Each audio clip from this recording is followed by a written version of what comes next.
Hello, আমি নীলাঞ্জলি আবার চলে এসেছি ছোটো মেয়েকে নিয়ে। তো আজকের আমাদের রেসিপি হচ্ছে আলু কাবলি, যেটা গরমে খেতে খুব সুস্বাদু লাগে। আমি আলুগুলো সেদ্ধ করে রেখেছিলাম, 3টে আলু নিয়েছিলাম মিডিয়াম সাইজের। তো আলুগুলোকে এবার ছোটো ছোটো ডুমো ডুমো করে কাটবো, যেটা যেরকমভাবে আলু কাবলিতে লাগে। কেটে ওটার মধ্যে কাঁচা ছোলা আর বাকি সব মশলাগুলো দিয়ে ওটাকে মিক্স করবো। এদিকে মশলার জন্য রয়েছে হলুদ গুঁড়ো, লঙ্কার গুঁড়ো, নুন, আর ওদিকে কাগজের ঠোঙার মধ্যে রয়েছে গোটা জিরে, গোটা ধনে, শুকনো লঙ্কা, হালকা বিনা তেল ছাড়া কড়াইতে দিয়েছে, ওটাকে মানে গুঁড়ো করা রয়েছে।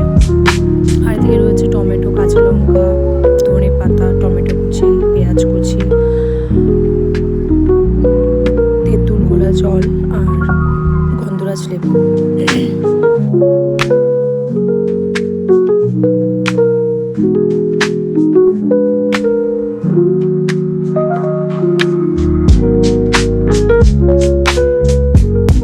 এবার আমি সমস্ত মশলা তারপরে সমস্ত কিছু কাটা যেগুলো রয়েছে সমস্তর মধ্যে দিয়ে তেঁতুল জলটা ভালো করে ওটাকে ছেঁকে তেঁতুলের জলটাও দিয়ে দেবো, একটু খাট্টা মানে একটু টক ঝাল টাইপের হওয়ার জন্য। তো আমি ঘরে অ্যাকচুয়ালি ছিলাম নাইটিটা পরে, কারণ আমি গরমে অনেক কষ্ট হয় আমার। তো এই নাইটিটা অ্যাকচুয়ালি আমার প্রিয়, তো কালারটা অনেক ভালো লাগে, তো পরেছিলাম। স্নান হয়নি, আমি জাস্ট এই আলু কাবলিটা বানিয়ে স্নানে যাব। তো কেমন লাগলো আমাকে জানিও কমেন্টে, লাইক শেয়ার করতে একদমই ভুলো না। আমিও চাই সবার মতো একটু এগিয়ে যেতে।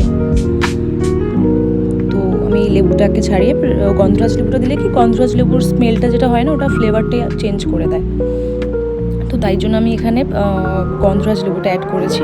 পারলে আপনারা পাতিলেবু অ্যাড করতে পারেন বা কাগজি লেবু অ্যাড করতে পারেন, নট মৌসম্বি লেবু বাট নট অরেঞ্জ। রেডি হয়ে গেছে আলু কাবলিটা পুরো। তো দেখতেই পাচ্ছ কালারটা খুবই সুন্দর এসছে। আমি একটা প্লেটের মতো অল্প নিয়েছি খাওয়ার জন্য। তো নেক্সট ব্লগে দেখা হবে, টাটা, বাই বাই।